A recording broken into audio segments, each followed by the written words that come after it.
through a wave.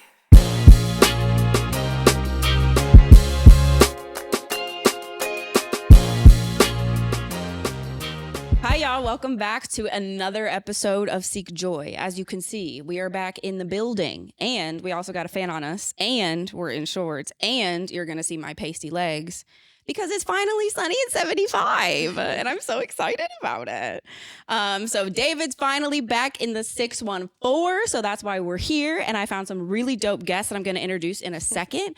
But to give you a little context, if you've never been to Seek J.O.Y. before, this is a safe space for sinners, for us just to talk about the goodness of God and where you're at on your faith walk, if you're having issues with believing, if you do believe like a lot. It's really just meant to plant seeds and build community and fruition. So enough about me, enough about the podcast. I'm a little bit about to turn it over to our guests that we have here. So I'm going to give you a little background on how I know them.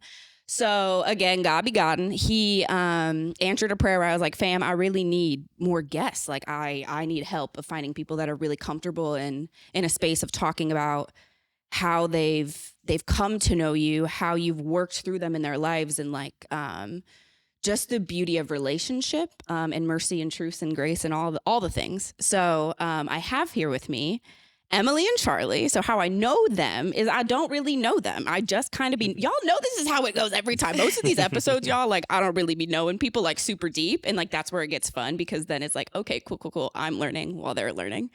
So I actually have a friend at church where he was like, hey, there's somebody I know that I think might really love to be on the podcast to just really share a big piece of their testimony.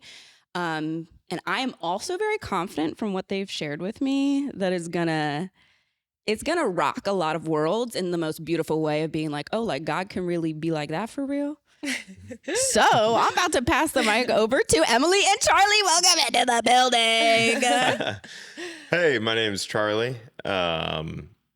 Me and Emilee are together. We're boyfriend and girlfriend. Okay. Yes, we are. It's getting spicy, guys, because we need to be talking about this type of stuff. And we're here to talk today about reclaiming chastity in our relationship. We knew each other in high school. Peripherally, we did some extracurriculars together, but she had a serious boyfriend, and I was a player. Not serious. Okay.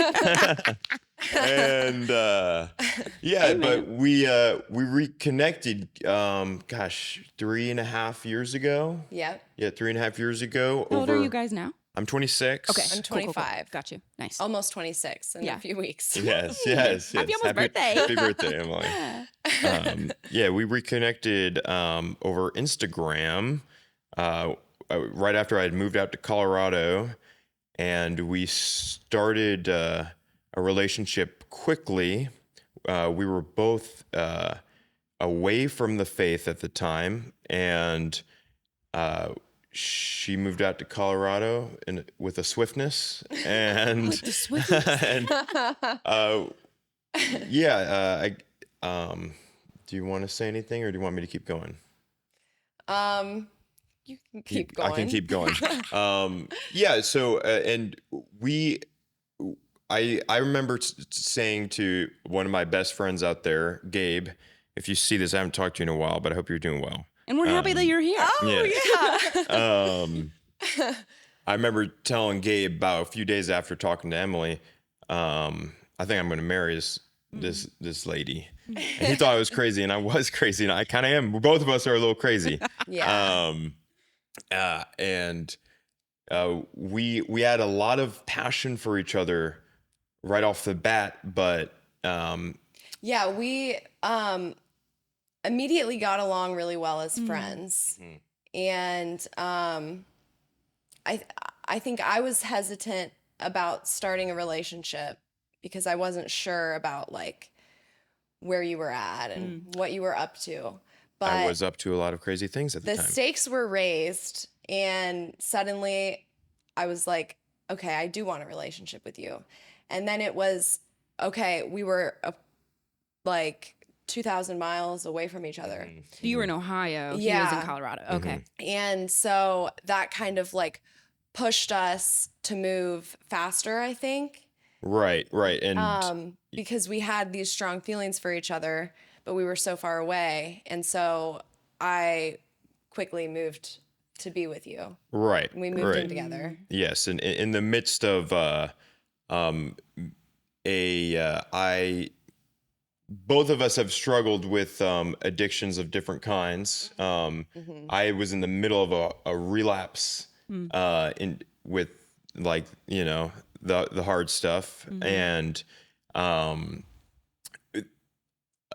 through God's grace, God works in mysterious ways. Even though I was not practicing my faith, He put it on my heart that if I was going to enter into a relationship with Emilee, I needed to stop that stuff. So I did, which was really a miracle. Especially being in the place I was in my faith. Historically, for me, I need to rely fully on God to support me in my addictions, to be free from them.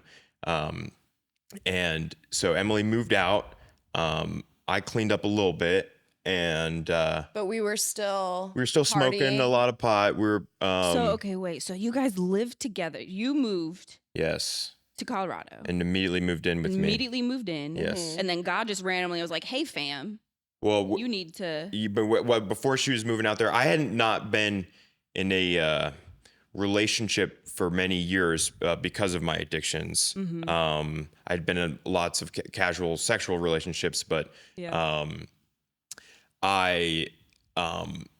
it was God showed me how important it and it was just important to me. I was like this I really value. I want to make this work. Yeah. So, and so I took that big step, but I didn't get all the way there, definitely. And so we were living the Colorado lifestyle. We were smoking a lot of weed, doing those parties, those psychedelics, and those that ecstasy or whatever, whenever we could get our hands on it, and kind of just living the life that we wanted to live. Yeah. Yes. And we soon found out that given the personalities that God gave us, and perhaps those personalities were shaped by life experiences that God also gave us, Amen. we can be very dysfunctional. Yeah. Yes, we can be. Yes. We slowly, while we were living in Colorado, I don't know how exactly it started, but we started talking because we both grew up Catholic, went to Catholic school. We started slowly being attracted to the church again. And I don't know exactly how it started, but for me, a change really occurred because I broke my foot, and I couldn't I broke my foot trail running, and I couldn't hike for the rest of the summer. I couldn't really do anything for a few months of the summer, which was really disappointing because that was going to be my only summer there. So I was laid up on the porch reading, and I just realized okay, I'm okay with saying I believe in the universe. But I feel like that's a false intelligence that I'm trying to portray. Really, I'm saying I believe in God. I just don't want to use the word God. Yep. Because in my arrogance, that sounds dumb to me. Yep. So, that's some real stuff. and I realized why am I that arrogant? Everybody can just say I believe in God, and I have to, I have to pretend to be smarter than that, which is not how I want to be. So, it's beautiful. That was really a change in me. And so slowly while we were living there, there was kind of a seed that we were becoming attracted to the church again. But Charlie was starting to go into, I'll let you pick back up. We can be very dysfunctional. Yes. Both of us, and I shy away from diagnosing ourselves with any sort of mental illness, and I think people are overdiagnosed. I think a lot of problems are spiritual in nature. Yep. But we both exhibit severe symptoms of borderline personality disorder, basically. Yeah, we have overwhelming emotions. We both have overwhelming emotions, unstable identities. unstable identities, and all those things. when not rooted in anything, we're both kind of just like driftwood, smashing into each other all the time. Yeah. If Emilee's was having a bad day, all of a sudden my day would turn into the worst day of my life, and we were getting these. I mean, it got really bad. Yeah. I mean, and during this, we started. We should mention, we got engaged. We did get engaged in Colorado. Yes, we did. No longer engaged currently. No longer engaged currently. Yes, Yeah. Yes, I proposed to Emilee. Within, I mean, so I proposed probably like 8 months into us dating. Yeah. And we were planning a wedding or whatever. While our relationship is becoming completely unmanageable, and our lives are becoming completely unmanageable. I mean, imagine the worst knockdown drag out fights you can imagine, and then over the dumbest reasons, over the stupidest reasons, over like the fact that I'm not washing dishes right, or like you didn't like my tone when I said that the frozen laundry like couldn't be or something like that. We were hanging laundry together and like yes, yeah, it was just because we had no peace in our hearts, and we had this passion for each other that was undeniable, but it was not grounded in anything, and the way God made us, it can be a trial, it can be a cross to bear, having seemingly uncontrollable emotions and this unstable identity, but it makes you rely on God fully, which has turned out to be a blessing in disguise, because God would not let us be complacent in our faith, if one iota. Right. So speed up through a lot of stuff. We move back to I kick Emilee out. Basically, yep. I kick her. I get her on a plane. Was this because like you guys kept fighting so much? You're like, I'm done, fam. Like I'm over. Okay. Yeah, we broke off the engagement. Gotcha. Yeah. And I knew I needed to be home too. So about a month after Emilee had gone home, I came back to Columbus. And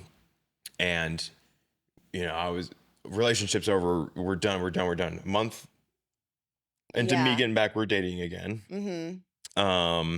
A month later, we're living together again. Yeah. And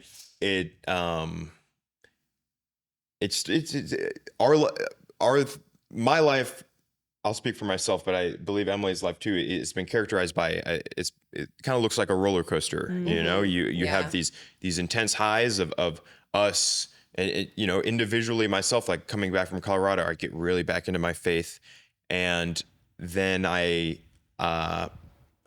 fall away. I would fall away. I would mess up. In my eyes, I would fall back into these sins, maybe these addictions, whether it be a substance or pornography or something. Yeah. And I just feel this despair of like I'm useless, and I turn to that despair instead of turning back to my Lord. And for a while, that's just how it was. We would get back together. We'd be living together. We'd get in a big fight. I'd leave. Emilee would freak out, because I'm abandoning her, and that triggers these really strong emotions in her. Yeah. And she would, do whatever she does, I'm not gonna speak, Yeah, Emilee, like, I'm not about to speak about that if you don't want me to speak about that. It's just no. So our last breakup in January of 2023 was a fight, had escalated, and when I felt abandoned because you were leaving, I followed you to your parents. I was abandoning you. Yeah. Yes. I followed you to your parents' house. I followed you to your jujitsu gym. She was stalking me for sure. For a weekend. For a weekend. Yes. Okay. Yes. It wasn't like it wasn't drawn out. No. Yes. But yeah, for a few days I was saying horrible things. And so you were so overwhelmed that you Yes. in order to get me out of the apartment, you Yes. filed a civil protection order against me. Yes. And the judge granted it because she was hesitant, and she was like, Yes. it's not, because it hadn't been like, months of like stalking and harassment. It was, she was like, this looks like a really bad breakup, but because you guys want this, I'm going to grant it for 6 months. And I prayed so much that morning. And I read a psalm about like just judges. I forget, but it was like so relevant. And then after she granted it, I was really, really sad. But like the whole 6 months, like I knew that it needed to happen. Yeah. And I responded by getting sober in AA. And yeah. I love that. So that whole 6 months, I prayed a rosary every single day. And for us, like first it was so that he would and it was never like, please, like, let us just get back together. But first it was I wanted him to know that I loved him, like actually loved him. And then it was like, okay, I forget the other like topics that I prayed about. That's okay. But yeah, it was just like that God's will would be done. Yeah. And God knew my heart, like that I genuinely loved him. Yeah. And I just had faith, like I was loyal in my heart. That I wasn't going to date. I wasn't going to try to move on. I was going to honor my heart, which was I'm in love, and that's it. And when the CPO is over, I'm going to write a letter and just, give it to God. And then it ended, and I wrote a letter that I was really proud of. And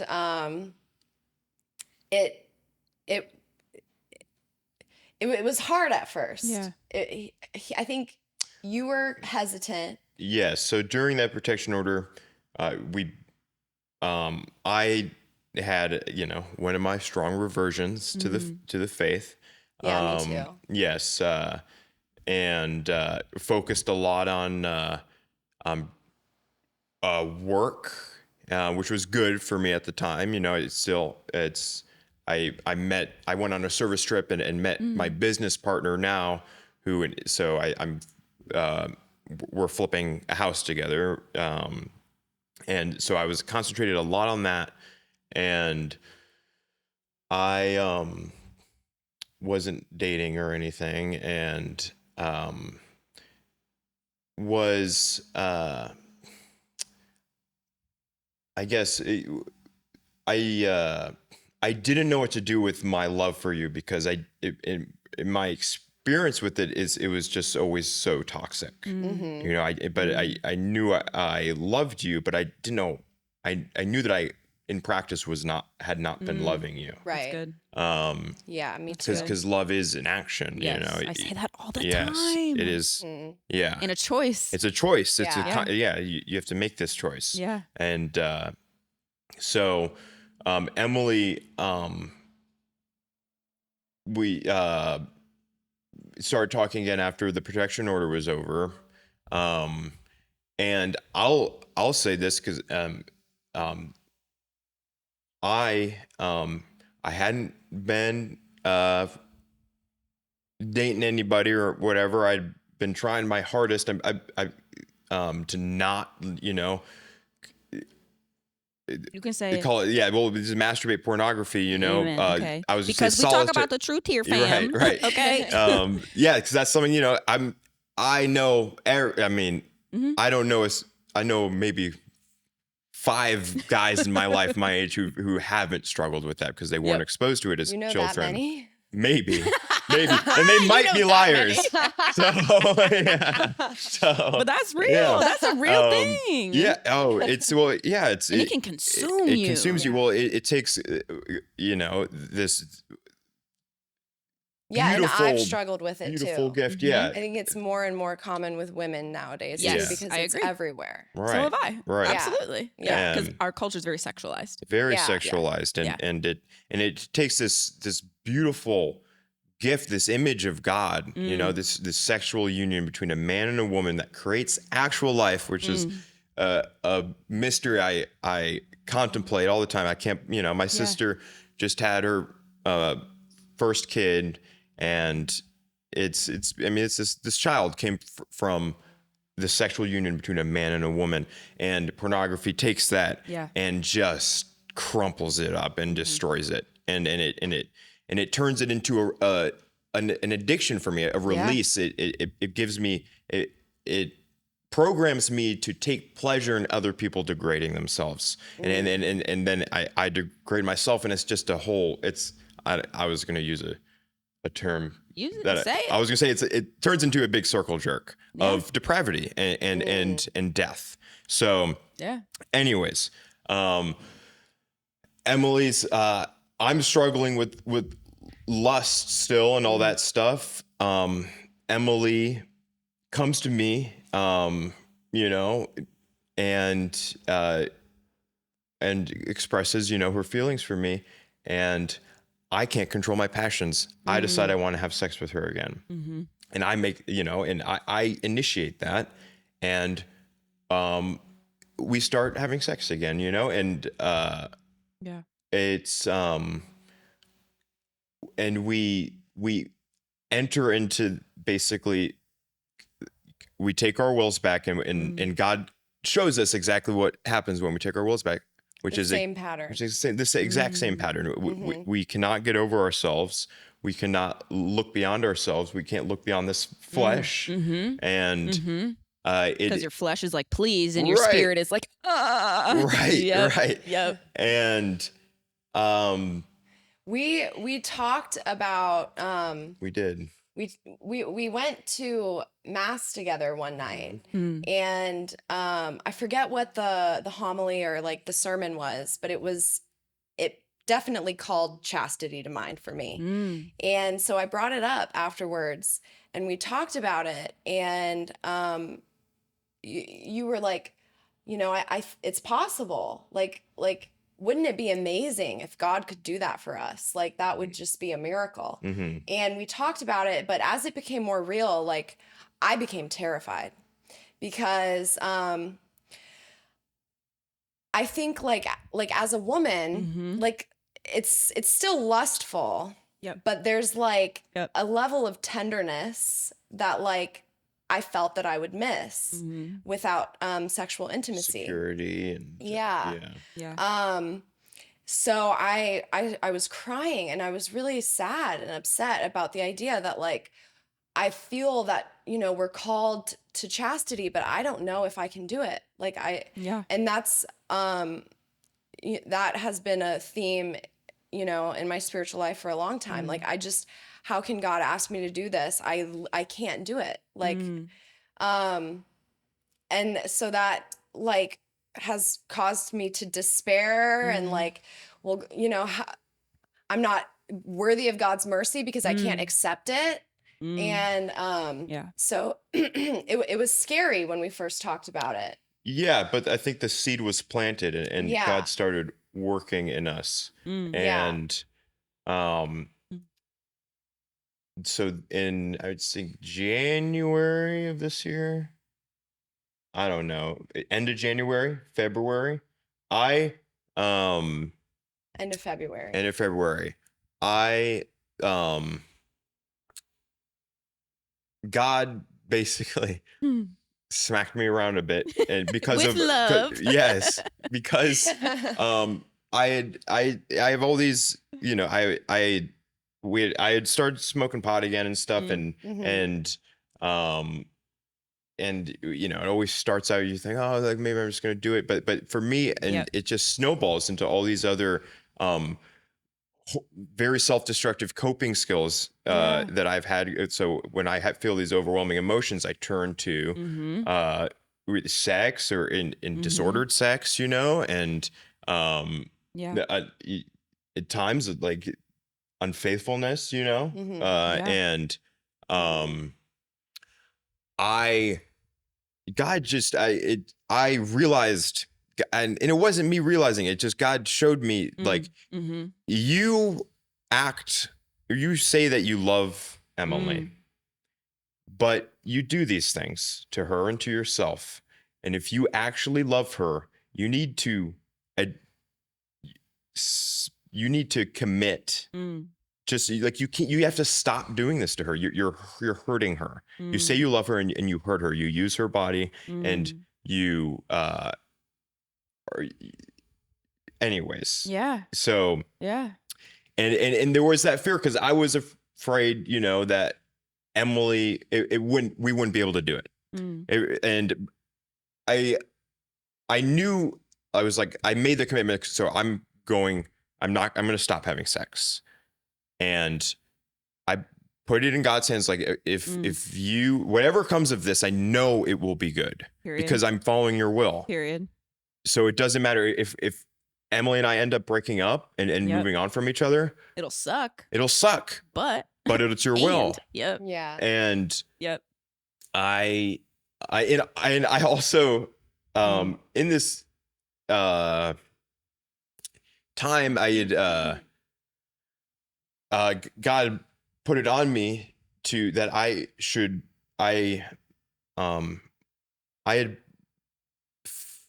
felt an interest in the priesthood when I was a young child, and then an experience with a clergyman.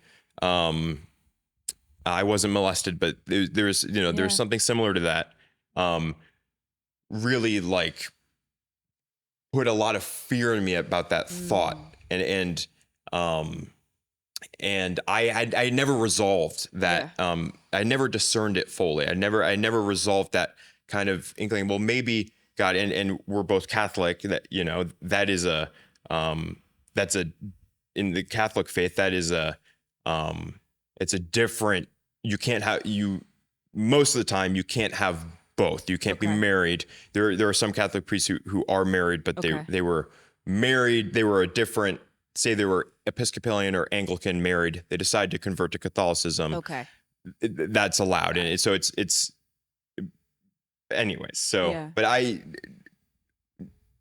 felt that like God was calling me to take him seriously. And because of that fear, I had this fear that I would be like this priest that was in my life. I would fail like this priest had. And because of that fear, I felt like I'd never resolved this discernment process. So I came to Emilee with that. Yeah. Which yeah. And when he told me that he had to discern the priesthood, like, I was totally shocked. Yeah. Yeah. I was like, is this, I was mad at God. Yeah. I was like, is this some kind of like sick joke? It's a joke. Yeah. Because like I have sexual trauma, and so when Charlie had to wrestle with this, like his sexual demons, and like, is he called to the priesthood, which would be lifelong celibacy, and that kind of, I don't process, like, historically, I don't process sexuality very healthily a lot of times. So I was not processing this healthily. And so at first I was like, it disturbed me, like, to my core. But after a few days, I was like, okay, I have no choice but to go to God. And so I was listening to these talks, and also it was right before Holy Week. So it's like, okay, you know, I have to celebrate Holy Week. Like, I have to. So that was another thing that was like, okay, like, God is just not allowing me to like run away from him right now. Yeah. As much as I want to. And so I was listening to these talks, and I heard this priest. He talked about the sacrament of marriage and why it is that, you know, Jesus teaches to not have sex before marriage. And it's because God sees the love between a man and a woman. And like he saw my heart and how much I love Charlie. And out of his love for me, he wants to protect that with the seal of his blood, like in sacramental marriage in the church. And so that's why, like, I'm not supposed to give my body to him without God's approval. Yeah. Because and also an important part of it is that, like, the marriage and family is the number one, like, route by which Satan attacks humanity. Absolutely. Because that's our closest connection to God. Because we reflect God's love in the love between. The union literally brings life into the world. Yeah. It's so sacred. Exactly. Yeah. So Satan loves attacking that.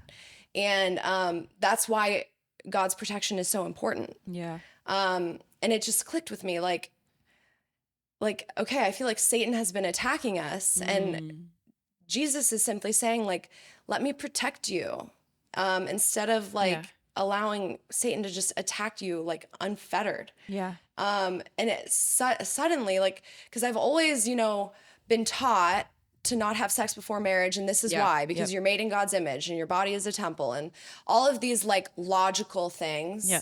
And it just didn't, like, as much as I wanted to be able to do that, I just couldn't. But when like I heard this argument that spoke to my heart, it totally changed the game for me. And I was like, okay, like, I don't want to have sex anymore. Like, period. Suddenly I just have no desire for it. It's gone. Isn't that crazy? Because like, God did the same thing to me. It was just gone. Like, the desire to even have sex was gone. Yeah. And I was like, that's amazing. This is wild. How did this happen? Because same, I was like, I love sex. I love, you know what I mean? Like, all this. I was like, how do I all of a sudden, I'm just like, I look at you and I'm very attracted. Yeah. But I'm cool. Right. Yeah, you know like, I mean? Always very hypersexual, because like I said, the sexual trauma in me caused hypersexuality. Same. Yep. As a young child even. Yep. So it always felt like something I could never even. It was a part of you. Yeah. Yeah, you couldn't escape from it. Yeah. Right. Yeah.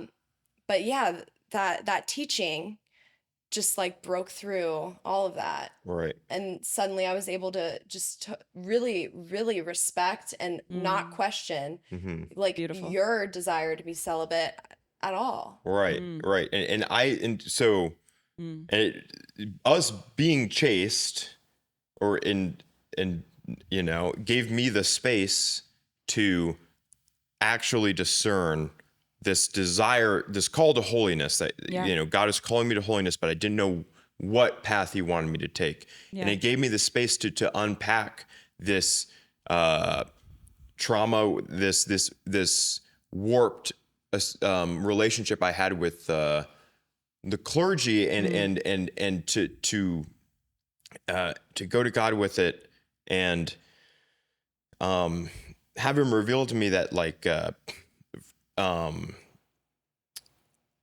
let me see, how do I want to word this? How do I want to word this? I don't know how I want to word this. It's okay. He did a couple things for me, and it was through some of it was through consuming Christian media and stuff. Just listening to, you know, AM 820, shout out St. Gabriel Radio. There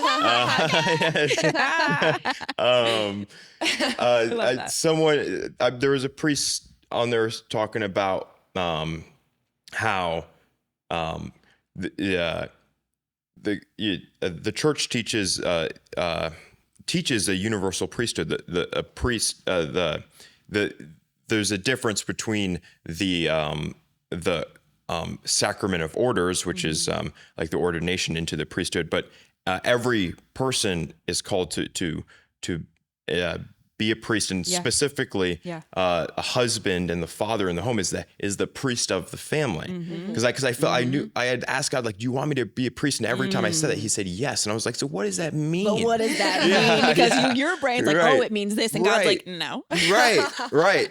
And so I was like, okay, like, so you want me to priest? What kind of priest do you want me to be? And I realized that so I would experience this strong desire to holiness every time I fell into desolation of sexual sin. And I would feel this strong desire, like, I just need, I can't do this. I cannot interact with sexuality in a fruitful way.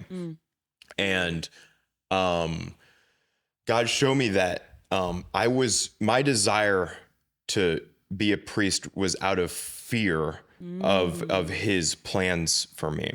I was afraid that I was not able to live to live a pure sexual life, and because of that, I wanted to just say no sex. I'm not even gonna do it. I'm just gonna totally. But and that. If I, and this is just me thinking about it. I don't know if this is true, but to turn to choose your vocation out of fear will destroy you.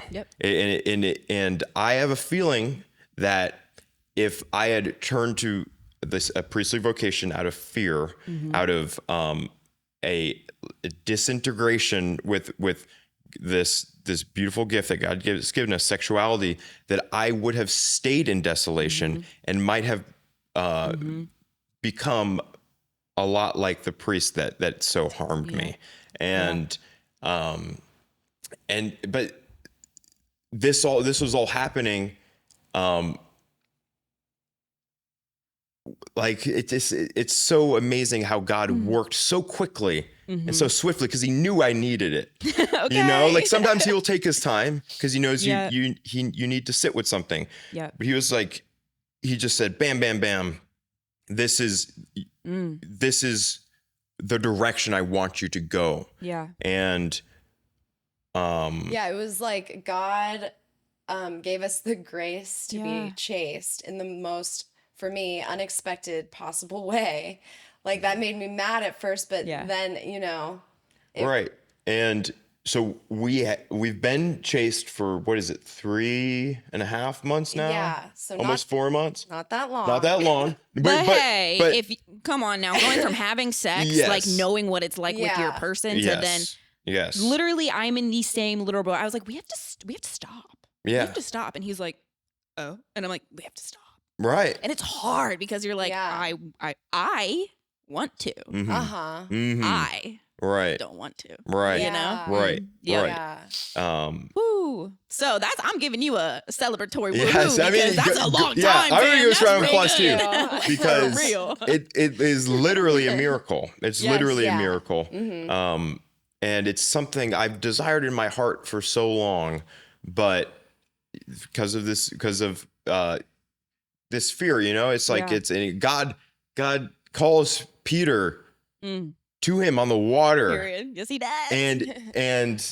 And he walks on water, like and this feels like walking on water to me. Like God is calling me to something greater that I have zero ability to do by myself. Period. Zero ability. I am like, I'm sure all of you. Yes. Yes.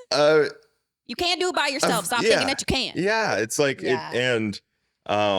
has been, it's been amazing. Our faith life, because we would try to live our faith while, cohabitating and God is constantly calling you back to him. And so it just felt wrong, and it felt wrong. And because of that, like, because God puts this conscious in us, our souls are directed, their right direction is towards him. So when you're facing away from him and trying to follow him, you're like, keep hitting stuff, and you're like, like, what's going on? Like, this is useless. And so anyways, so that's kind of. Yeah. And I'm so grateful because there's so much fruit to living chastely. Like, Yeah, we should talk about that. We've been able to grow in real love and intimacy. Yes. Like, we have more intimacy now Yep. than when we were having sex. My Beautiful. I want to word this carefully. Yeah. But when I was constantly having sex or, indulging in pornography and masturbation, I felt my sex drive was completely warped and disordered. Like if I would want to have sex at the wrong times and wouldn't want to have sex at quote unquote the right times. There was probably no right time to be having sex.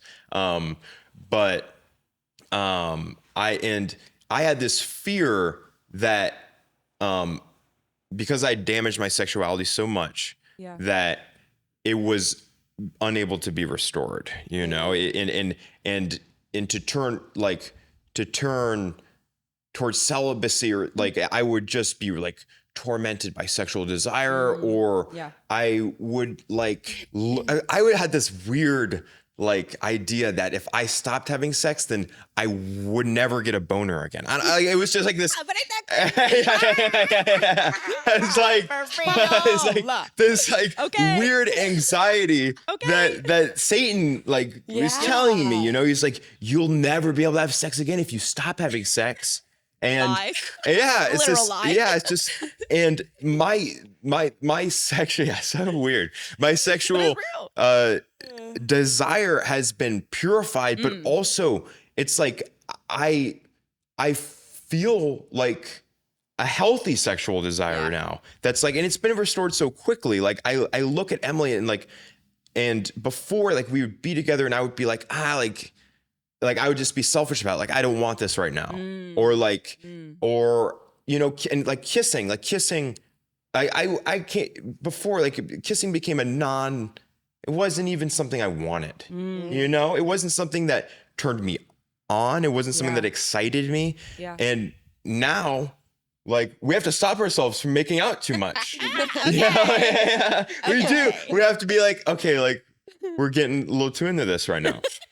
And it's and I feel that desire, but it doesn't feel like a torment. And I don't want to say there's because of there are temporal consequences to sin there,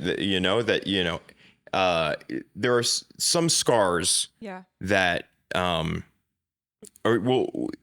might be with you in this world, because God allows that to happen. God, Absolutely. So so I'll still have, if I'm having a rough day, and I'll still feel the desire sometimes, I want to release. I want this release. I want to masturbate or something. And in these 3.5 months, just as a word of encouragement to everyone out there, I have fallen into that twice. So I was having a bad day, and I was and there was a time recently where I was I hit my knees and I said, God, remove this desire from me. And he removed it from me. And then Satan sent another freaking roadblock into my path. And I felt the desire again. I want this release. I'm going to masturbate. And I didn't turn to God. And I committed solitary sin. And, but with this, he's sanctifying. Yeah. It's with this reorientation, I turn back to him. Yeah. I don't turn to despair. Yeah. I turn back to him, and he restores me. Period. Yes, he does. He restores me constantly. And you're always going to have a cross to bear in this world. Yep. And for a lot of people, especially in this culture, with the damaged sexuality, a perverted desire to use sexuality perversely is something you have to work on. Absolutely. And for some people, God removes it completely. I've seen some people, it's just bam. Yep. But God uses, he chooses you to glorify him. He doesn't.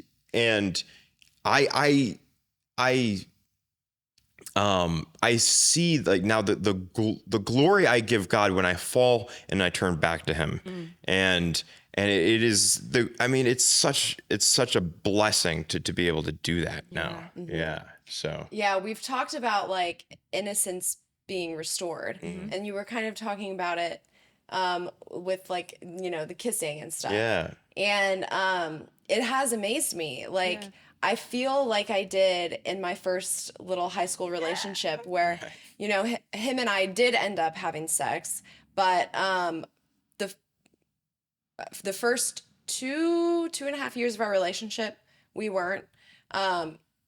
We were in high school and we were, pretty into our faiths at first.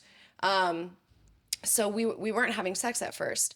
And like this new level of intimacy with chaste intimacy with Charlie, like it feels like I'm like 14 again. Yeah. Right. Like it's so sweet. Like that excitement is there, and that like and there's none of that like taboo, like like fetishization. like we shouldn't be doing this, we shouldn't go further, because with that first boyfriend, that's how eventually we ended up having sex. Is it was like, oh, but now like I've been there, done that, I know what it's like, and so I don't have that like, oh, like let's push it, see how far we can go. So it's like I have that like giddiness of being 14, but like none of that like desire to push the limits, and it's just so cool. I love that. Okay, because like this went full circle already, fam. Y'all just did the whole thing, and I just loved every little bit of that. Like for real. What we touched on, huge, especially for like our age range and like what we've seen in culture and in society. And I love how you talked about the sweetness of being like 14 again, because like that is so real. Like people don't talk about like the beauty of just like literal intimacy without sex. Like for real, it's such a beautiful gift that God gives us. And I love, so usually what I do when I end these little podcasts is I love to ask people like where they're finding joy like in the world today. So outside of the dope joy that you have clearly shared, how do you find joy right now? How do you see God showing up? What does it look like now from where you're at versus today? Yeah, I immediately have an answer to that. Period. My joy is in my work. Yeah. I'm a home health aide for my little client who he's 25. Yeah. But he has autism and Down syndrome. And he is just like, he has my whole heart. Like, I love him so much. He's so sweet. He has behaviors that are hard to deal with sometimes. He, with autism, he has overwhelming emotions sometimes too, but like, it's a blessing because I can relate to that. Yeah. I might not have as many behaviors as he does, but I have bad behaviors too. Period. And so like, I can relate to this like person who's so different from me. And I just adore him. He's so cute. He makes my day. And I like really, I kind of like, I didn't have direction for a long time because I went to school for biology and thought I wanted to be a doctor and realized I didn't like the medical field. And so I lacked direction for a long time because I was so set on that.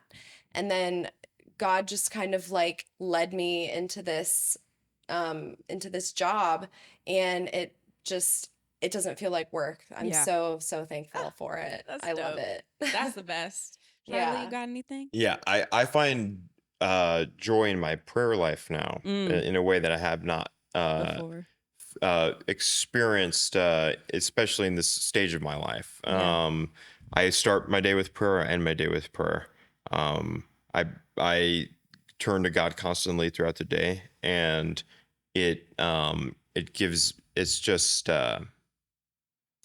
me so much comfort. Period. So yeah, that's what I'm reading a book about prayer actually, and it talks about that, like how prayer doesn't slow down the busyness of life, it slows down like your heart busyness, and that is so real. Right. It doesn't get in the way. It opens up my whole day. I love that. Mm-hmm. Cool. Well, thank y'all so much. Thank you. Thank you, Cheyenne. Yeah. Seriously. Thank and for you. being so open and having the conversation that we had. Of course, yeah. Like seriously, like I'm confident God's gonna do something with it. Okay. I'm very sure. I'm very sure of it. Amen.